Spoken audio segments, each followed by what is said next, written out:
ఇప్పుడు తెలంగాణ రాష్ట్ర వ్యాప్తంగా ఒక పెద్ద హాట్ టాపిక్ హైడ్రా ఆపరేషన్. పెద్ద పెద్ద బడా బాబులు కావచ్చు, రియల్టర్స్ కావచ్చు, లేకుంటే పొలిటికల్ ఇన్ఫ్లుయెన్స్ ద్వారా భూమిని కబ్జా చేసి బిజినెస్గా చేసినటువంటి వాళ్ళ గుండెల్లో రైళ్లు పరిగెడతా ఉన్నాయి. ఎందుకంటే ఈ హైడ్రా ఆపరేషన్ వల్ల. కాకపోతే ఇక్కడ ఒక చిక్కు వచ్చింది. హైడ్రా ఆపరేషన్ ఓన్లీ హైదరాబాద్లోనే జరుగుతుంది. మరి రిమైనింగ్ జిల్లాలలో ఎందుకని జరగట్లేదు? ఇప్పుడు మనతో ఉన్నది ఎవరో కాదు, కాంగ్రెస్ పార్టీ రాష్ట్ర నాయకులు భానుత్ సింగ్లాల్ గారు మనతోనే ఉన్నారు. సో సింగ్లాల్ గారి వర్షన్ ఏంటో తెలుసుకుందాం. నమస్తే సార్, బాగున్నారా? నమస్కారం. ముందుగా బీవీఆర్ టీవీ న్యూస్కి ధన్యవాదాలు. సార్, నేను స్ట్రైట్గా అడుగుతున్నా, యాక్చువల్లీ ఈ హైడ్రా చట్టాన్ని మీరు సపోర్ట్ చేస్తూ ఉన్నారా? ఖచ్చితంగా సపోర్ట్ చేస్తూ ఉన్నాను. ఎందుకంటే హైడ్రా ద్వారా ఇప్పుడు మీకు హైడ్రా అంటే చాలామందికి తెలుసో తెలియదో. హైడ్రా అంటే మామూలుగా మీరు ఏదో ఇది పెద్ద చట్టం అని కాదు. గతంలో వాల్టా చట్టం ఉండేది, అదే దాన్ని అమలు చేయడానికి హైడ్రా అనే ఒక పేరు పెట్టాము. ఖచ్చితంగా హైడ్రా అనేది చెరువులు, గొలుసుకట్టు చెరువులు కబ్జాకు గురైనవి. దాని కారణంగా వరదలు, విపత్తులు వచ్చినప్పుడు హైదరాబాద్ అనేది వాటర్ ఎటుపోక ఇళ్లలో చేరి హైదరాబాదు మునిగిపోతూ ఉన్నది. దానికి కాపాడుకోవాల్సిన బాధ్యత మనదే కదా, అందుకనే సపోర్ట్ చేస్తూ ఉన్నా. ఓకే, ఇక్కడ మీరు సపోర్ట్ చేస్తున్నారు, బాగానే ఉంది. కాకపోతే ఈ హైడ్రా ఆపరేషన్ అంటే ఓన్లీ హైదరాబాద్లో ఉంది. అంటే రిమైనింగ్ అన్ని జిల్లాలు ఉన్నాయి కదా, ఎందుకు ఒక జిల్లాలోనే ఎందుకు స్పెసిఫిక్గా అక్కడికి ఎందుకు అక్కడ జరుగుతూ ఉంది? రిమైనింగ్ అన్ని జిల్లాలలో భూ కబ్జాలు ఉన్నాయి, చెరువుల కబ్జాలు జరిగినాయి, అన్ని జిల్లాలో అయితే జరిగినాయి కదా. మరి అన్ని జిల్లాల పరిస్థితి ఏంటిది? ఇప్పుడు ఈ హైడ్రా ద్వారా ఇప్పుడు అందరికీ ప్రజలకు అర్థమవుతున్నది ఏంటంటే, వాస్తవంగా అన్ని జిల్లాలలో చెరువులు అనేది కబ్జాకు గురైనాయి. నాలలు, కాలువలు ఇవన్నీ కబ్జాలకు గురై ఈ వాటర్ అనేది ఇళ్లలో చేరి, వరదలు వచ్చి ఇళ్లలో చేరి చాలా ఆస్తి నష్టం జరుగుతూ ఉన్నది. దీనికి అరికట్టాలే తప్ప ఇంకా దీనికి మనం ఛాన్స్ ఇచ్చుకుంటా పోతే బాగుండదు. దీనికి కూడా మన రాష్ట్ర గవర్నమెంటు ఖచ్చితంగా ఆలోచిస్తూ ఉన్నది. అన్ని జిల్లాలకు వర్తింపజేయాలని చెప్పేసి ఇప్పుడు ఆలోచనలు పడ్డది. ఇది మంచి పరిణామం, వాస్తవంగా ఇది మంచి పరిణామం.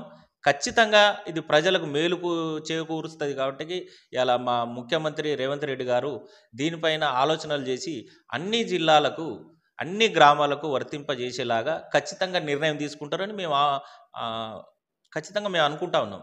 ఓకే సార్, ఇక్కడ ఇది మంచి పద్ధతి, ప్రజలు హర్షిస్తున్నారు అన్నట్టుగా మీ వర్షన్ ఉంది. కాకపోతే ఈ హైడ్రా అనేది గవర్నమెంట్ ప్రాపర్టీని మాత్రమే కాపాడుకునేందుకు పెట్టినటువంటి ఒక చట్టం. మరి సామాన్య ప్రజల భూమికి రక్షణ ఎక్కడుంది? సామాన్య ప్రజల భూములు కబ్జా చేస్తూ ఉంటే ఈ హైడ్రా ఎందుకని వెళ్ళట్లేదు? హైడ్రా ఎందుకని కాపాడట్లేదు? ఏం చెప్తారు? హైడ్రా అంటే మీకు ఇంకోటి అర్థం కావాలి. హైడ్రా అంటే Hyderabad disaster response and asset monitoring. అంటే విపత్తులు, వరద విపత్తులు వచ్చినప్పుడు చెరువులు లేక డైరెక్టు ఇళ్లలకు చేరి ఆస్తి నష్టం జరుగుతూ ఉన్నది. అదే గనక గొలుసు కట్టు చెరువులు వరదలు వచ్చినప్పుడు ఈ చెరువు, దాని తర్వాత ఇంకో చెరువు, దాని తర్వాత ఇంకో చెరువు, దాని తర్వాత ఇంకో చెరువు, అలాగా గొలుసు కట్టు చెరువుల ద్వారా నీళ్లు పోయే వరకు ఆ వరదలు అనేది ఆగుతాయి. ఏ చెరువు లేకుంటే వరదలు ఆగవు కదా. ఆ వరదలు ఇళ్లలో చేరి ఆస్తి నష్టం జరుగుతూ ఉన్నది, పేద ప్రజలకు అన్యాయం జరుగుతూ ఉన్నది. దానికి కాపాడుకోవడం కోసమే హైడ్రా. మీరు అన్నట్టు ప్రైవేట్ ల్యాండ్ అది సివిల్ డిస్ప్యూట్స్ కింద వస్తుంది. ఎందుకంటే అది ప్రభుత్వానికి సంబంధించింది కాదు. అది మళ్ళా ఏదైనా కబ్జా గురైతే బెదిరించి ల్యాండ్ లాక్కుంటే మాత్రం అది కేసులైతే దాని మీద పోలీసు వాళ్ళు ఉన్నారు, చట్టం యాక్షన్ తీసుకుంటుంది ఖచ్చితంగా. దానికి అది వేరు. కానీ డిస్ప్యూట్స్ ఉన్నదాన్ని రాష్ట్ర గవర్నమెంట్ చేతిలో ఉండదు. ఎందుకంటే అది హైకోర్టు పరిధిలో ఉంటాయి, జిల్లా కోర్టు పరిధిలో ఉంటాయి, సివిల్ డిస్ప్యూట్స్ కిందికి వస్తాయి అవి. కాబట్టి దానికి చట్టం అనేది ఉండదు, ఆల్రెడీ చట్టం ఉంది దానికి. ఓకే, ఇప్పుడు ఈ హైడ్రా తరహానే అన్ని జిల్లాలలో వ్యాపిస్తే బాగుంటుందని ఒక చర్చ ప్రజల్లోకి ఇప్పుడు వస్తున్నటువంటి విధానం. సరే, ఒక కాంగ్రెస్ పార్టీ లీడర్గా ఇది అన్ని జిల్లాలకు వస్తే బెటర్ అని చెప్పేసి మీరు అనుకుంటున్నారా? మా గౌరవ ముఖ్యమంత్రి రేవంత్ రెడ్డి గారు తీసుకున్న నిర్ణయం మాత్రం చాలా గొప్పది. అది అన్ని జిల్లాలకు వర్తింపజేయాలని ప్రజల కోరిక, మా కోరిక. Okay, last and final question Hydraa గురించి ప్రజలకు కావచ్చు, ఇంకెవరికైనా కావచ్చు, ఫైనల్లీ హైడ్రా గురించి ఏం చెప్పి ముగించాలనుకుంటున్నారు?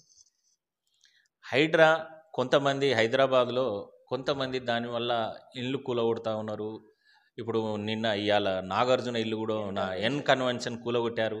వాస్తవంగా చెరువును కబ్జా చేస్తే అది మంచి పద్ధతి కాదు. చెరువులకు ద్వారా చాలా అంటే చట్టం వచ్చింది, మీకు చాలామందికి తెలుసు, ఇది వాల్టా చట్టం కిందికి వస్తే తెలిసినా కూడా దాంట్లో ఎంక్రోచ్ అయి కట్టడం అనేది తప్పు. ఇప్పుడు ఏదో రాష్ట్ర ప్రభుత్వం ఏదో చేస్తూ ఉన్నదని మీరు అనుకోవడం కూడా గందరగోళానికి గురి కావద్దు ప్రజలు.